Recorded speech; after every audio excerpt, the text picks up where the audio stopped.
Noriu pasakyti vieną dalyką, kurį supranti ne iš karto. Ne visi, kurie ateina pas tave, į tavo komandą, į tavo gyvenimą, yra tavo žmonės. Visai nesenai turėjau tokią situaciją. Žmogus pats parašo, domisi, klausia, viskas atrodo gerai, net prisijungia. Ir praėjus kažkokiam tai laiko tarpui, trumpam, kelių minučių tarpas, ir jisai pakeičia toną.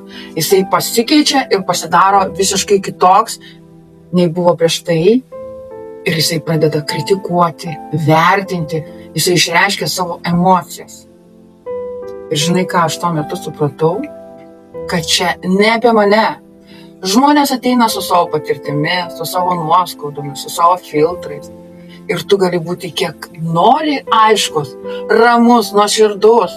Bet jeigu žmogus viduje yra nepasiruošęs, jis vis tiek ras prie ko prikibti. Anksčiau gal būčiau bandžius kažką tai paaiškinti, įrodyti, dabar ne. Nes mano tikslas ne visus įtikinti. Mano tikslas atrasti tik savo žmonės. Ne kiekvienas, kuris pasibeldžia į tavo duris, turi būti įleistas.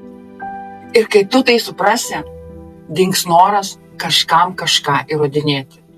Tu tiesiog eini savo keliu ir savi žmonės tave atranda.